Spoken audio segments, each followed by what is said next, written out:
నేడు రేపు భారీ నుంచి అతి భారీ వర్షాలు, పలు జిల్లాలకు రెడ్ అలర్ట్ జారీ.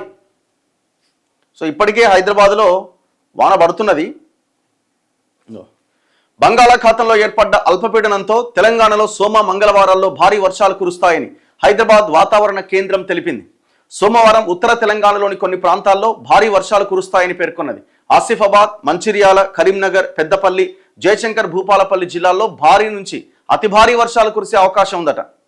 ఈ జిల్లాల్లో ఆల్రెడీ సాధారణ వర్షపాతం నమోదైంది. ఇప్పటికే అసలు వర్షాలు లేని జిల్లాలు ఇక్కడ సౌత్ జిల్లాలు ఉన్నాయి తెలంగాణలో.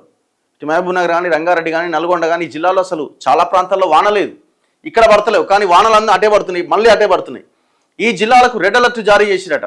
ఏ జిల్లాలు? 4 జిల్లాలు: ఆసిఫాబాద్ జిల్లా, మంచిర్యాల్, కరీంనగర్, పెద్దపల్లి, జయశంకర్, భూపాలపల్లి.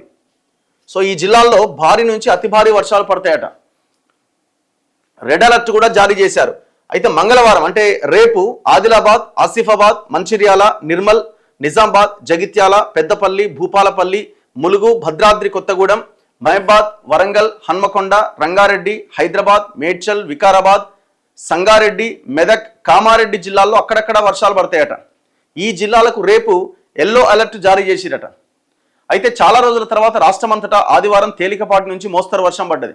ముసురు వానలతో వరితో పాటు ఆరుతడి పంటలకు ప్రయోజనం చేకూరింది. హైదరాబాద్లో శనివారం అర్ధరాత్రి, ఆదివారం కురిసిన వర్షంతో ప్రధాన రహదారులు జలమయమయ్యాయి. మల్కాజ్గిరి, వినాయక్ నగర్లో 5.1 సెంటీమీటర్ల వాన పడ్డది. శ్రీశైలంలోకి కొనసాగుతున్న ప్రవాహం.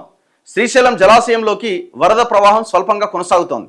జూరాల ప్రాజెక్టు నుంచి ఆదివారం ఉదయం 54,865 క్యూసెక్లు విడుదలైతే సాయంత్రానికి శ్రీశైలం డ్యాంకు 25,260 క్యూసెక్లు వచ్చినాయట నీళ్లు.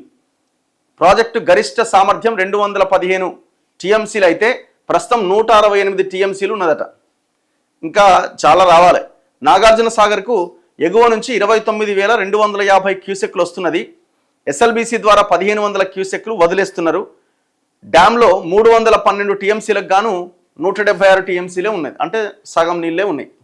అది కూడా అసలు ఈ పాటికి సాగర్, శ్రీశైలం గేట్లు ఓపెన్ చేసి ఆగమాగం ఉంటుండే టూరిజం, జనాలంతా క్యూ కడుతోరు. కానీ అది లేదు. ఎల్నినో ఎఫెక్ట్ తోటి ఈ వర్షాలు వల్లే.